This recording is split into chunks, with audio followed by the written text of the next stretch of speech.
semanas, das duas anteriores e nessa, que ela tem os seus desdobramentos, os seus subtemas. Nós estamos falando, na verdade, sobre habitarmos nesse mundo, não sendo desse mundo. Abra sua Bíblia e perceba que nós não somos desse mundo. João, capítulo 17. Veja no versículo 16 do capítulo 17 de João, que nós não somos desse mundo. O Senhor Jesus, Ele declarou isso. Capítulo 17, versículo 16 do Evangelho de João. Jesus diz assim: eles não são do mundo, como eu também não sou do mundo. Eles não são do mundo. Amém? É uma boa oportunidade para você dizer para o seu irmão: você não é daqui. Por isso, irmão, não se apegue muito aqui não. Não se apegue aqui não. Tudo aqui é tão passageiro, é tudo tão efêmero. Fique preso, não crie suas raízes aqui. Não coloque as suas estruturas nesse mundo. Não fundamente a sua alegria ou a sua paz nesse mundo. A vida é tão vazia. Ontem à tarde eu e a Leonor fomos visitar a Celina lá no hospital. 30 anos de idade. Alguns anos atrás ela era cheia de vigor. E ela entrou no hospital e, segundo a palavra do médico, para não sair viva. A realidade é essa. E é o momento da igreja também ter o coração focado em amor, porque os filhos dela estão aqui, 2 crianças. O marido dela, o Léo, envolvido aqui na igreja. E eu realmente olhando ela, vendo o estado dela, só se Deus tiver um milagre grande para fazer e glorificar o nome dele. Fora isso, não existe nenhuma possibilidade. Os médicos falaram que é para hoje ou amanhã.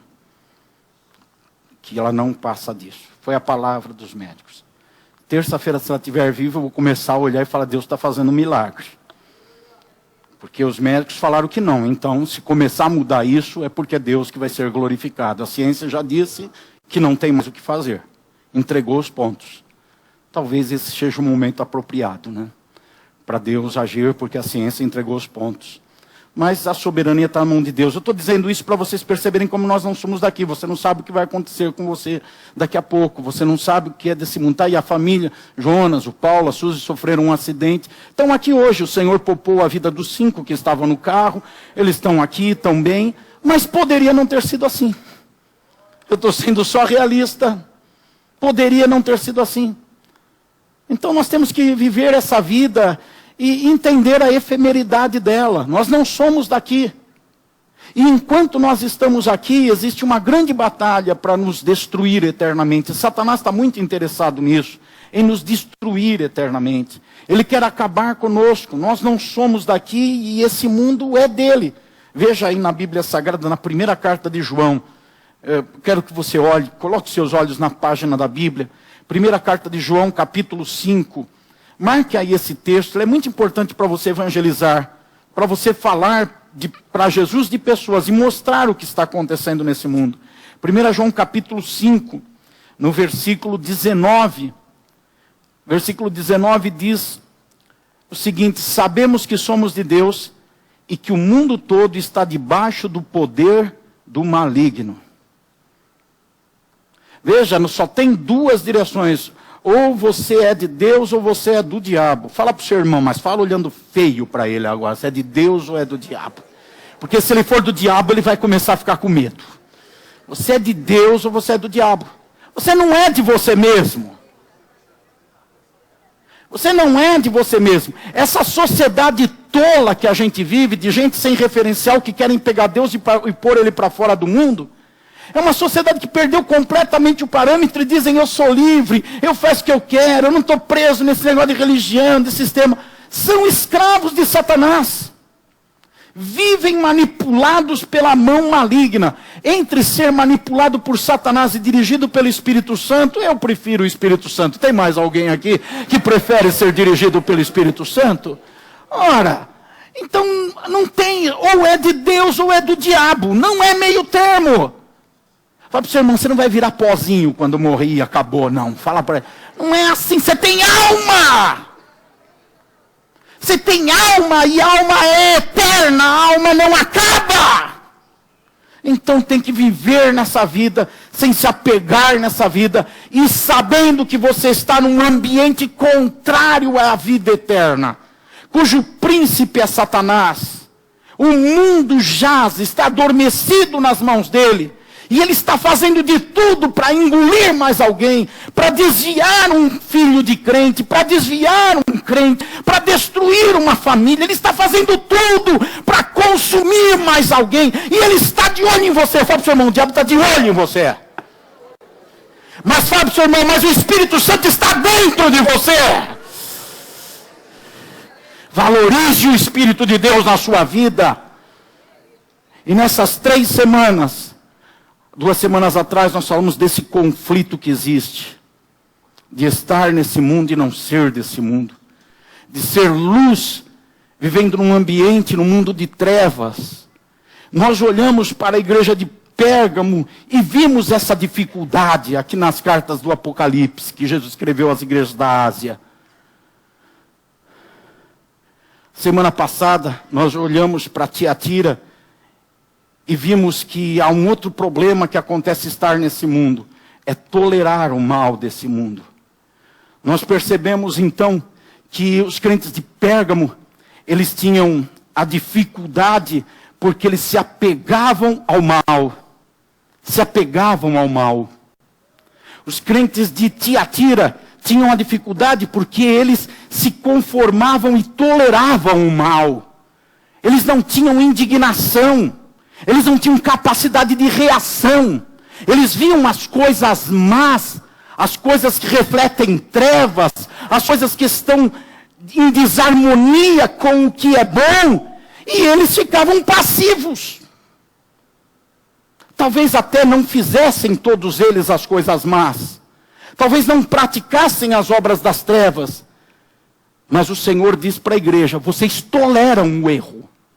Vocês são passivos diante da coisa errada. Vocês se conformam em ver o erro e ficar como se não aconteceu nada. Sair de fino e dizer, não tenho nada com isso. Não quero me indispor. Agora, esses 2 comportamentos, se apegar ao mal e tolerar o mal, conduz a uma terceira atitude que é o objetivo final de Satanás na vida de uma pessoa. É contaminar as pessoas com o mal. O se apegar não é uma contaminação. O contaminar é algo que começa num lugar e envolve todo o ser.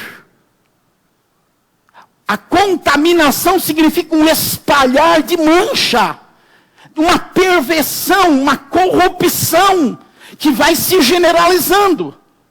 E quando nós olhamos para a igreja de Sardes, que é a igreja que nós observamos nessa semana no capítulo 3 de Apocalipse, quando olhamos para a igreja de Sardes, nós vemos que o Senhor diz que existem ali poucos, no versículo 4, que não se contaminaram. Note que tragédia!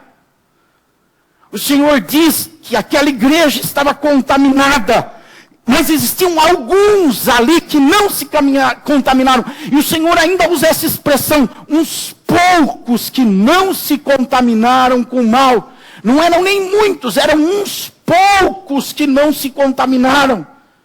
A gente vai vivendo nesse mundo, nessa vida, e o mal ao nosso redor, na nossa vista, nos chamando, querendo nos atrair, nos convidando, tentando nos fazer distrair de Deus. E se a gente não vigia, a gente vai começando a se apegar ao mal. A gente vai começar a achar que o mal já não é tão mal, que o mal tem até um lado bom. A gente começa a achar que não devemos nos envolver no combate ao mal, e a gente começa a tolerar. Afinal de contas, se eu identificar o mal na vida de um irmão, na vida de um amigo, e chegar nele e começar a condenar o mal, e rebater o mal, e falar do mal, é perigoso que aquele amigo deixe de ser amigo. É perigoso que não vão gostar da gente. É perigoso que vão se ofender com a gente, porque nós estamos denunciando o mal. E eu não conheço outra forma de denunciar o mal, a não ser trazer à luz o mal. A Bíblia diz que nós devemos trazer à luz as obras das trevas, em Efésios capítulo 5, versículo 11. Nós temos que condenar o mal, as obras das trevas. Noutra versão diz trazer à luz. O que é trazer à luz? Se você, André, que ministrou o louvor, mentir, eu só vou poder não tolerar o mal se eu chegar em você e dizer, você mentiu. Agora qual vai ser a sua reação? E por causa desse medo da reação, muitos pregadores não estão pregando mais contra o mal. Porque nessa relativização do evangelho, do mundo, das pessoas, cada um tem a sua verdade, cada um tem a sua forma de ver, cada um tem a sua razão, cada um entende do seu jeito. E quando o mal é denunciado, tem gente que até defende o mal. Tem gente que deturpa a verdade para defender o mal. E aí muita gente vai tolerando o mal, se acomodando ao mal, e deixa de viver o que é bom. Só que o problema maior não está aí. O problema maior é que o terceiro estágio do mal é a contaminação.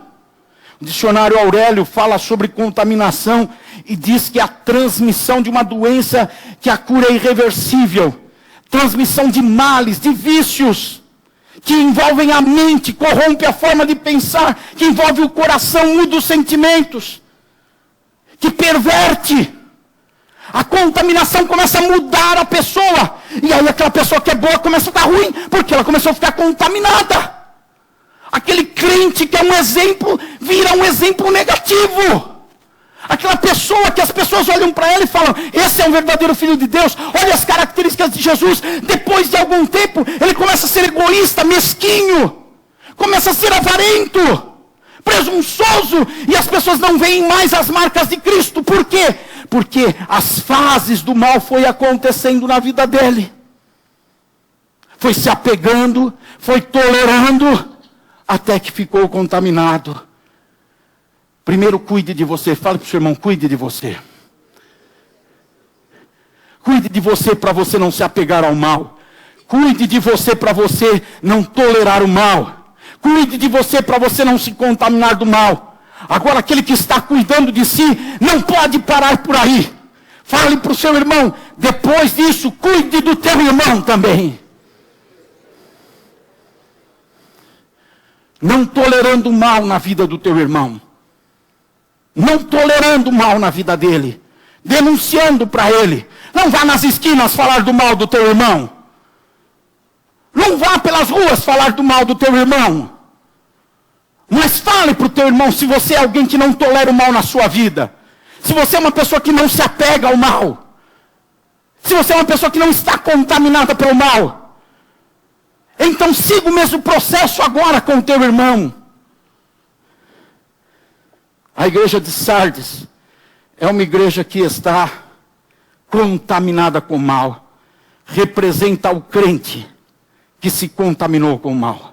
O que Jesus fala com a igreja de Sardes, ele está falando individualmente ao crente em qualquer época, em qualquer tempo, em qualquer lugar, que se contaminou com o mal. Vocês reparam aqui na carta a Sardes que Jesus fala de roupas brancas. No versículo 4 ele fala, tem uns poucos que não se contaminaram as suas vestes. Ele diz, esses que não contaminaram suas vestes vão andar comigo com roupas brancas, porque eles são dignos, tanto das roupas brancas como de andar comigo. No versículo 5 ele diz, o vencedor será vestido de roupas brancas. Perceba como o contágio do mal mancha a reputação, mancha o caráter, mancha a imagem da pessoa, diante de Deus principalmente, e diante dos outros. Por quê? Foi contaminado com o mal. O mal tem esse poder de contaminar e manchar. Agora, aqui eu preciso perguntar a vocês, o que é o mal?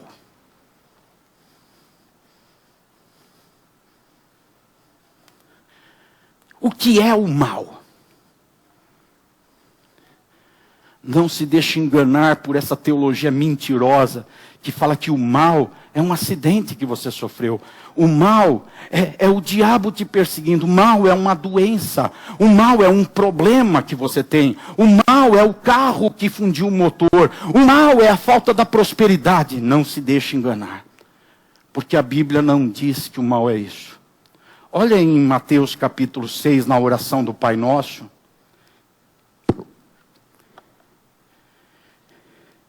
Mateus capítulo 6, deixa eu ver o versículo para indicar para vocês. Mateus 6, versículo 13. O Senhor vem ensinando a orar, os discípulos que pediram para orar. E ele começa lá no versículo 9. Orem assim, fale com o Pai que está no céu. Santificado seja o teu nome. Venha o teu reino, faça a tua vontade. Dá-nos o nosso pão, perdoa as nossas dívidas, como nós temos perdoado. Veja no versículo 3. E não nos deixe cair em tentação, vírgula, mas livra-nos do mal. Ora, é só entender um pouquinho de gramática que vai perceber que quando o texto diz assim, não nos deixe cair em tentação, vírgula, mas há uma ligação de tentação com o mal. Não nos deixe cair em tentação, mas livra-nos do mal. Então o que é o mal? É cair em tentação. E a tentação leva ao quê? Ao pecado. E o que é o pecado? Quem estudou no seminário, ou já ouviram na igreja, que o pecado é definido como errar o alvo. Errar o alvo. Então quem é que peca? É quem erra o alvo. Quando nós nos convertemos, quando nós somos cristãos, Deus coloca um alvo na nossa frente. Vocês já brincaram com aquele negócio de tirar seta no alvo? A gente tem lá o alvo. E o objetivo é acertar no meio do alvo, dar mais pontos, ganhar brincadeira. E a gente joga a seta, tem gente que acerta a testa do outro. Cuidado para você não estar acertando a testa do outro, é pecado. Porque o pecado é errar o alvo. E o que é o alvo? Volte para João, naquele capítulo 17 que eu indiquei para vocês. Puxa, hoje você vai tirar a teia de aranha da Bíblia, hein, rapaz? João 17, volte para lá. Eu podia só citar, mas é muito necessário você colocar os olhos aí, talvez até marcar na sua Bíblia. Capítulo 17, no versículo 16... nós vimos Jesus dizendo, eles não são do mundo. No versículo 15, Jesus diz, não tire eles do mundo. Proteja eles do maligno. Agora olhe o versículo 14. Eu dei-lhes a tua palavra e o mundo os odiou. Pois eles não são do mundo. O que é que faz com que alguém não seja do mundo? É quando recebe palavra. Eu dei a tua palavra. O mundo não tem ódio da igreja. Não existe instituição na terra que faz mais bem social do que a igreja. A igreja cuida de órfãos, a igreja cuida de viúvas, a igreja cuida de pobres, a igreja cuida de viciados em droga, a igreja recupera casamentos, famílias, a igreja faz bem social e não só aos seus membros, faz bem fora dela. O mundo não tem raiva disso. O problema para o mundo é que na igreja está a palavra. E a palavra se transforma no alvo. Ou seja, o Senhor nos dá a palavra e diz, agora acerte. Ele fala para você nas diversas áreas da sua vida e para mim, Ele fala para nós, como homem, como mulher, como marido, como pai, como filho, como cidadão, como pastor, como ovelha, como empregado, como patrão. Tem o alvo, a palavra dá o alvo. E aí Ele diz, acerta o alvo. O mal é o quê? Não acertar o alvo. É quando a palavra direciona e a pessoa não acerta o alvo. A palavra diz, age assim, faz assim, vive assim, seja assim. E a pessoa, por algum motivo, normalmente egoísta, mesquinho, avarento, ela não se posiciona no alvo, ela muda o alvo, ela esquece aquilo do alvo, ela não quer saber, ela se rebela com o alvo, e ela começa a tirar a seta do jeito que ela acha que tem que atirar. Para onde ela quer atirar? E Isso é o mal. É errar o alvo. Quando você volta lá comigo no Apocalipse, aí você percebe que essas 3 igrejas, que dão base para a nossa meditação aqui no templo e nas casas, essas 3 igrejas são identificadas como igrejas que se aproximam do mal, se apegam ao mal através do quê? Da negação da palavra. Quando você vai em Pérgamo, lá diz no versículo 14, aí tem aqueles que se apegam aos ensinos heréticos de Balaão. Você olha o versículo 15, diz aí, tem também os que se apegam aos ensinos heréticos, sou eu que estou colocando. Não está escrito heréticos, mas o contexto indica, ao ensino herético dos nicolaítas. Ou seja, eu tenho contra você que você pega as palavras que te agradam, ainda que elas sejam mentirosas, e transforma isso no alvo. Você não quer as palavras verdadeiras, porque elas te machucam, elas te ofendem. Então você pega a palavra mentirosa e diz, essa palavra é o alvo. Eu tenho contra vocês que se apega nos ensinos errados. Eu não falei para vocês, pela palavra lá em João, que o mal é o quê? É tentação, e a tentação leva ao quê? Ao pecado, e o pecado é o quê? Errar o alvo. E o alvo é o quê? A palavra sendo atendida na prática da nossa vida.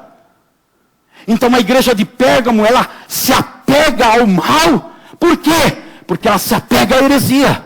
E toda distorção de alvo é heresia. Toda distorção de alvo é heresia.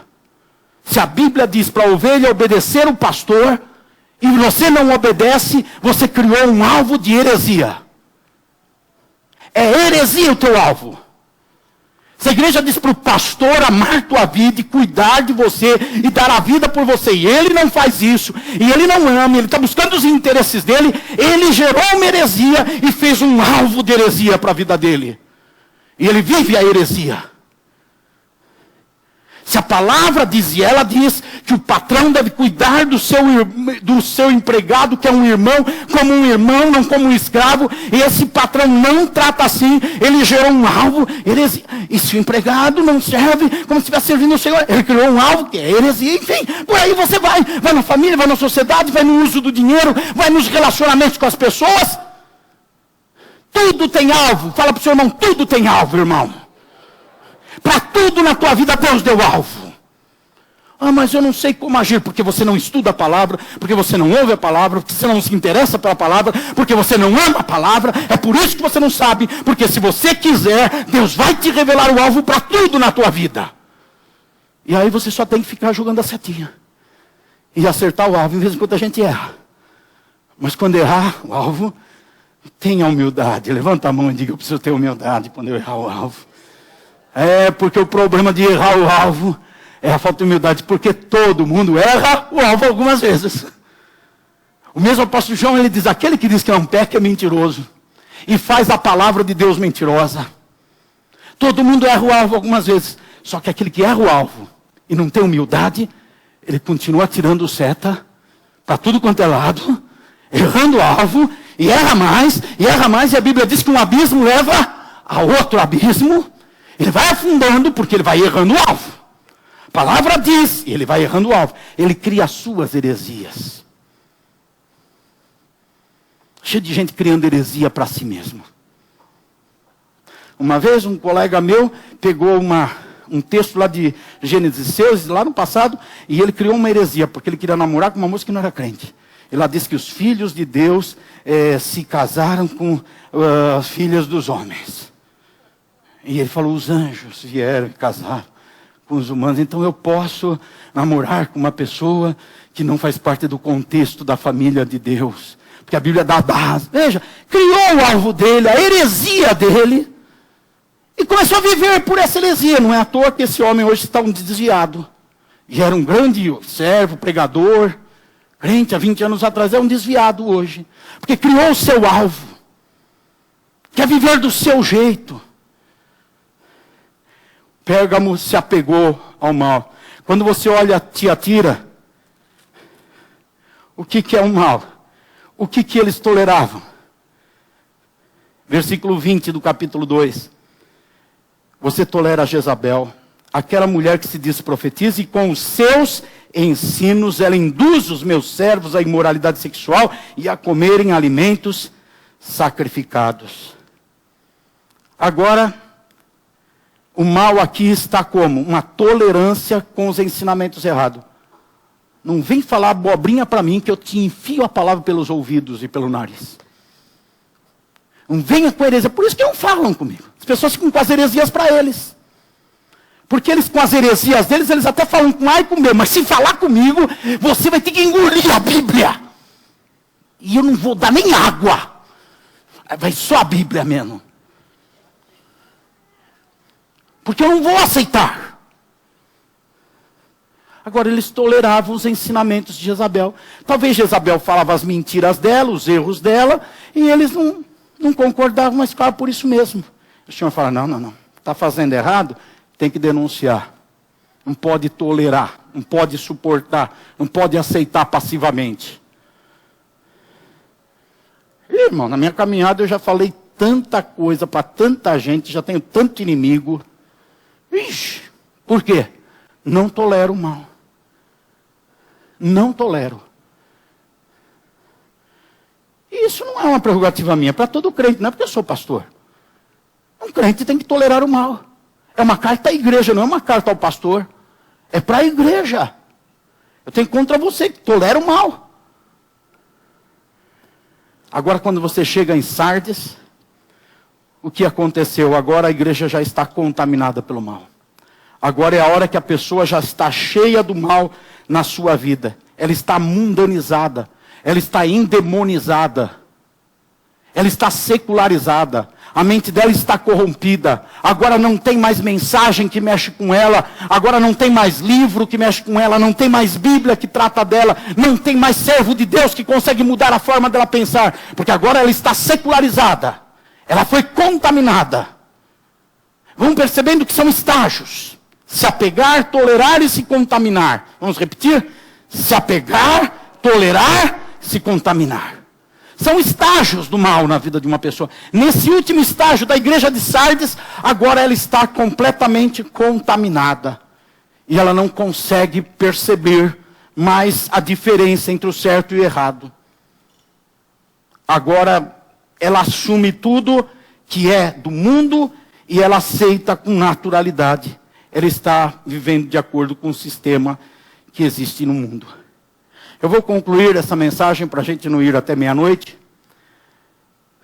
E mostrar para vocês as características do cristão contaminado baseado nessa carta de Jesus à igreja de Sardes. Continuando olhando para ela aqui. A primeira característica, ela dá vazão para a gente entendê-la no versículo 1 do capítulo 3 da carta à igreja de Sardes. Você tem fama de estar vivo, mas está morto. O cristão contaminado, ele possui fama que não corresponde à realidade. Ele possui a fama de ser crente, mas se você se aproxima dele, vai sondar a vida dele, você não vê as marcas do cristianismo na vida dele. Ele tem fama de ser espiritual. Ele tem fama de ser espiritual. Mas quando você vai olhar as atitudes, os comportamentos, as palavras, o posicionamento, é carnal. Não é espiritual. Não glorifica Deus em nada. Não produz fruto em nada. Apenas destruição. Causa o mal e não o bem. Você olha os frutos do Espírito em Gálatas 5 e você vê que o fruto do Espírito é bondade, amor, paz, misericórdia, longanimidade, domínio próprio. Mas você vai olhar a pessoa que está contaminada pelo mal, ela tem fama de ter o Espírito e ser cheia do Espírito, mas você vai olhar, é intriga, é maledicência, é maldade, é confusão, é guerra, é discórdia, é gritaria, é blasfêmia. Tem fama de estar vivo, mas está morto. Parece uma pessoa excelente, mas mexe com ela. Ai, aquela irmã, ela é uma bênção. Você viu como ela é pacífica. Ela é tão amorosa. Aquela irmã é uma bênção. É verdade, quando ela está dormindo, pisa no pé dela então, quando ela está acordada. Você vê o que acontece. Aquela irmã que tem ar de anjo, você já viu irmã com ar de anjo? Eu não vou nem me meter a fazer, mas tem. Tem irmã e irmão que tem ar de anjo. Você olha, pensa que é um anjo. Mas cutuca para você ver o chifrinho. Mexe! Mexe! Vai lá! Toca na ferida! Denuncia o mal! Vai lá! Provoca! Faz alguma coisa! O crente contaminado, o cristão contaminado, ele possui fama, mas não corresponde à fama que tem nas suas atitudes. Sabe o que é isso? Jesus chamou de hipocrisia. De ser uma coisa, ou transparece ser uma coisa que na prática não é. É um estelionatário do evangelho e da fé. É um 171. Fala para o seu irmão, cuidado para não ser um irmão 171, viu? Quem não sabe o que é 171 é o código criminal para estelionato. É um estelionatário da fé. Passa uma coisa que não é. É a primeira característica do cristão contaminado. Toma cuidado, irmão. Se nós estamos aqui hoje, Deus nos permitiu ter essa palavra que foi escrita há um ano atrás. Assim como a passagem que vai ser lançada dia 19 de dezembro, já foi escrito há um ano atrás. É para hoje essa palavra. É porque Deus nos ama e está nos chamando. Nos chamando, não para nos condenar, mas nos chamando. Até para essa carta ele diz, arrependa-te, perceba. Segunda característica do cristão contaminado, ele possui obras que são reprovadas. Versículo 2, não achei suas obras perfeitas aos olhos do meu Deus. A gente se preocupa tanto com certas coisas, eu subo aqui, eu me preocupo em pregar de uma forma perfeita. De uma forma que atraia vocês, que vocês gostem da mensagem. Eu não posso acreditar que André, Cristiano, os meninos de louvor, sobe aqui quem toca, e também não está buscando fazer alguma coisa perfeita. Só que o Senhor não diz, eu não encontrei a tua pregação de forma perfeita, no sentido de que teve a postagem de voz certa, falou o que tinha que falar na hora certa, teve o gesto certo, tudo isso faz parte da mensagem, da oratória. Mas o Senhor não fala isso. Que você não desafinou, que você tocou errado. Não, o Senhor fala, eu não achei o teu comportamento certo.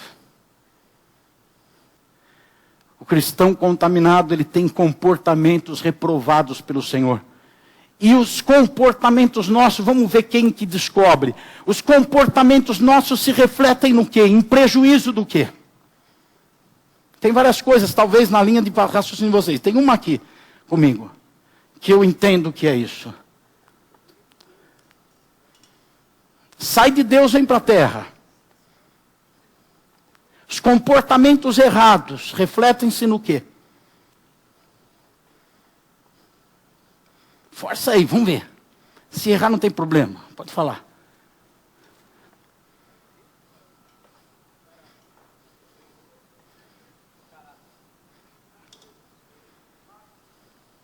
Afeta o quê?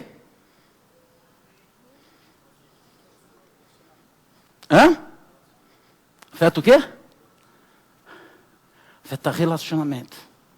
Sim, com Deus, espiritualidade de cá, a igreja, na família, com a vizinhança, com o cachorro, com o gato, para periquito. Afeta relacionamento. Comportamentos errados afeta relacionamento. O cara rouba, ele não afeta relacionamento? Marido ou mulher trai o cônjuge, afeta relacionamento? Não.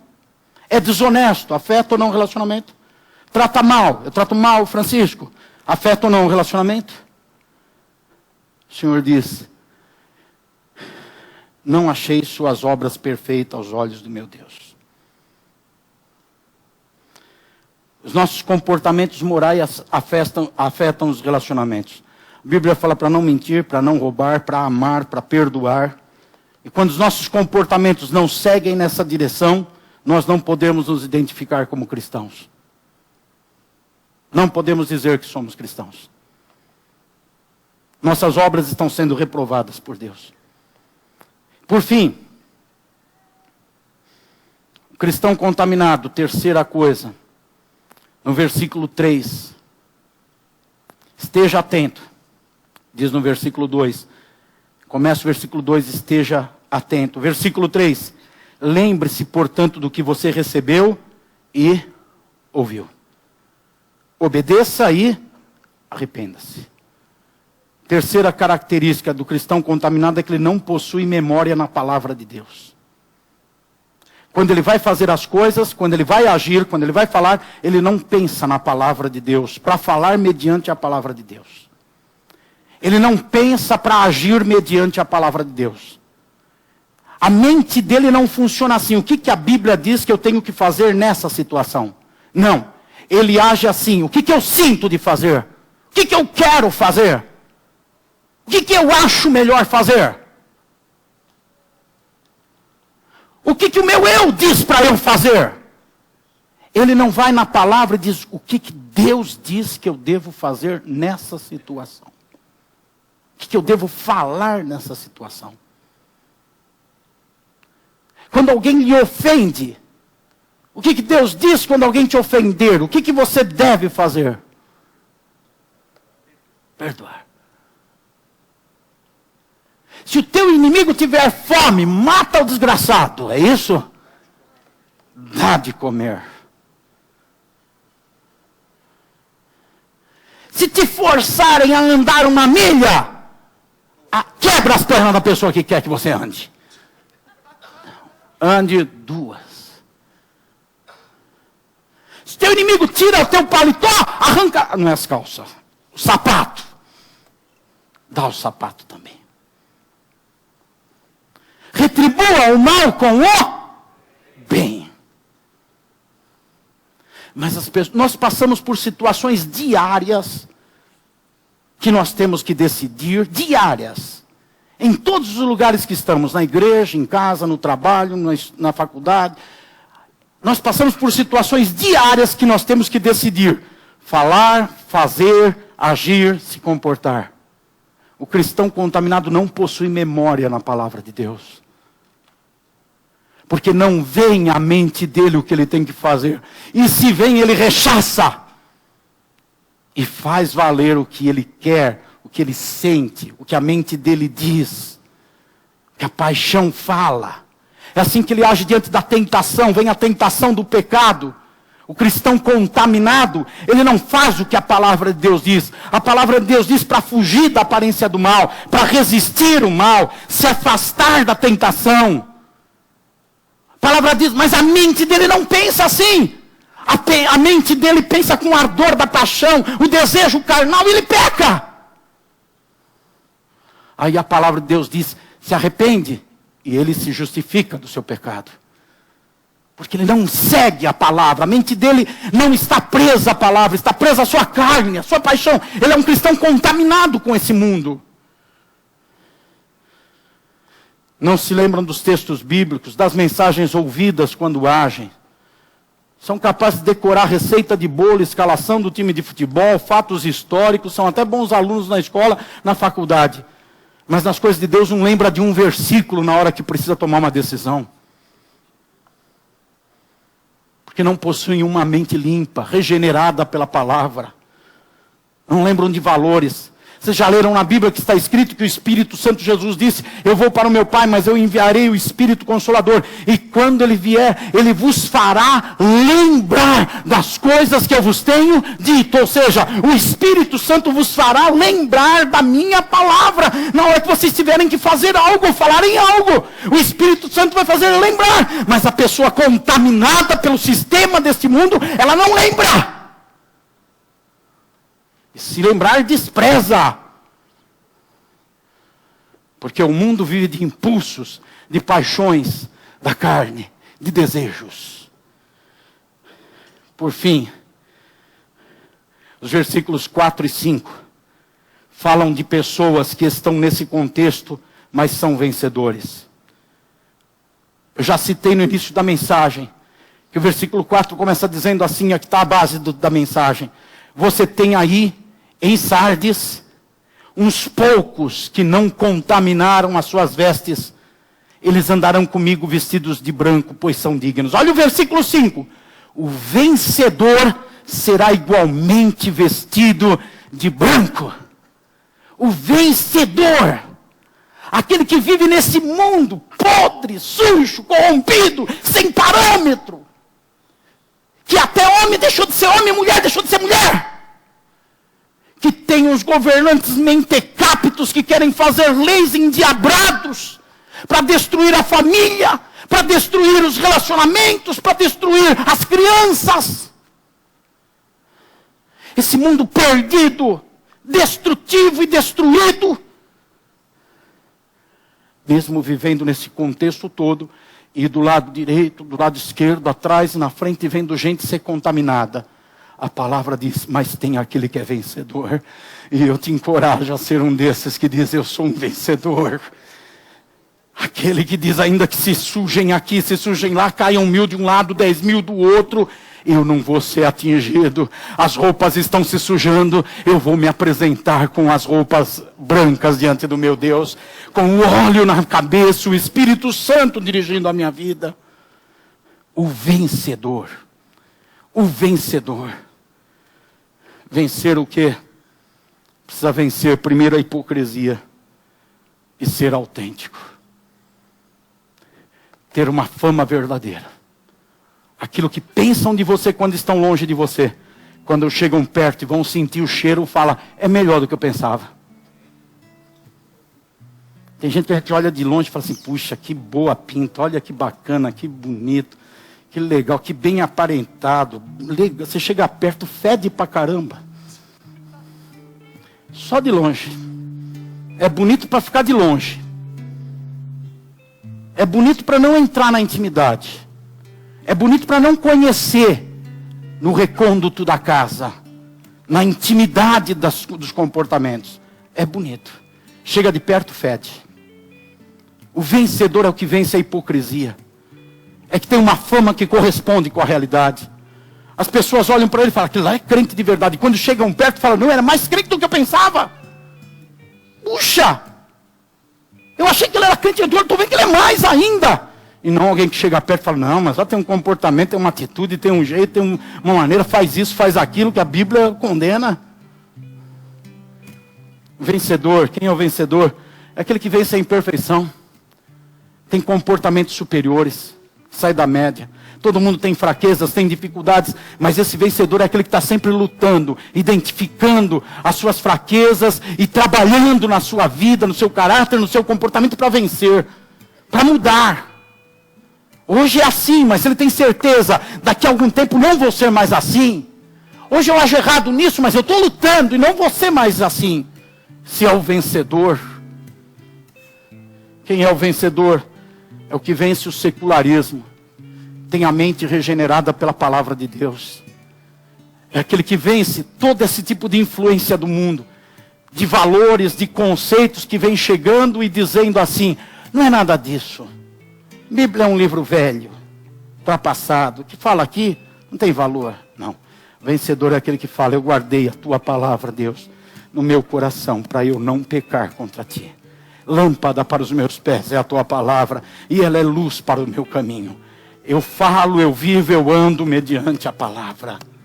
Esse é o vencedor. Quem é vencedor? Ou quem se dispõe a ser vencedor? Fique em pé nesse momento.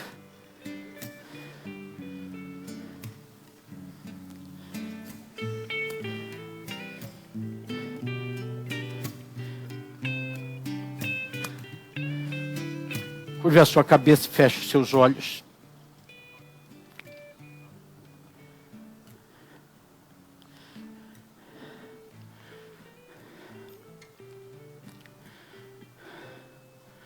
A boa notícia dessa mensagem é que mesmo num meio contaminado, seja onde for, existem cristãos autênticos que não mancham-se, que não se deixam contaminar, que continuam tendo repugnância pelo erro, que continuam denunciando o mal na sua vida e na vida dos outros, que não se conformam não se conformam com esse mundo. Não se conformam. Como os profetas do Antigo Testamento, o último deles e o maior deles, João Batista, são capazes de perder a cabeça, porque vão denunciar o mal. Se preciso, vão dizer para o rei: essa não é tua mulher, você a roubou. Vão confrontar. Existem pessoas que não contaminam as suas vestes. Se você tem se sentido contaminado, não seja... E não é só uma questão, quando eu digo se sentir, eu não estou dizendo um sentimento. Eu estou dizendo uma percepção. Você foi colocado à luz da palavra, você sabe da tua vida. Se você tem essa percepção, esse sentimento de contaminação, põe a mão sobre o seu coração. Eu vou orar por você. Eu creio que Deus vai te ajudar. Mas se você tem esse sentimento, mas ao mesmo tempo tem o desejo de ser o vencedor, e acredita, tem fé de que o Senhor é poderoso para ajudar e mudar esse quadro na tua vida. Deus, o Senhor resiste aos soberbos, mas o Senhor dá uma graça maior aos humildes. E aqui certamente tem dezenas de pessoas contaminadas. Nós, como pastores da igreja, não sentimos que a igreja está vivendo a plenitude do que ela deve viver. Porque muitos adeptos da igreja estão contaminados. E são somente os humildes que sabem reconhecer isso. E agora se sujeitam a ti e dizem: por favor, Deus, me faz um vencedor, me ajude. Me ajude. Certamente o Senhor há de honrar. O Senhor há de levantar, porque a tua palavra diz que tu abate o soberbo, mas levante e dá glória aos humildes. O Senhor há de levantar aquele que ainda que esteja caído, rastejando pela contaminação do mundo, mas chega diante de ti com sinceridade e diz: eu não quero mais isso para a minha vida. Eu não quero mais isso para os meus atos, para as minhas ações, para as minhas palavras. Eu vou acertar o alvo. Oh Deus, dá pontaria agora para esses irmãos. Dá pontaria para eles acertarem o alvo, Senhor. O alvo que eles têm conhecido pela revelação da tua palavra, nas diversas áreas e situações da vida e no dia a dia. Dá para eles pontaria para acertar o alvo, Senhor. Oh, nós vamos sair daqui, Senhor, nessa noite do culto, como gente está preparada para essa Olimpíada espiritual e vai acertar o alvo em tudo que faz na vida. O Senhor vai nos ajudar. E se porventura alguma flecha nossa um dia errar e cair um pouco fora da onde tinha que cair, o Senhor vai te ajudar também a você perceber, mudar a rota e voltar a acertar o alvo. Riclabaxaia. Oh Deus, nós confiamos que a tua palavra chega a nós para nos ajudar. É o diabo que é o acusador e o condenador dos irmãos, mas a tua palavra nos revela e nos coloca em disciplina para nos ajudar, porque somos teus filhos amados. Obrigado por esta certeza, Pai. Obrigado por essa convicção, em nome de Jesus. A coroa da vida, ao que vencer jamais terá sofrimento. Preparado está no céu um lugar para sempre, sempre. Ao que vencer, esse será coroado.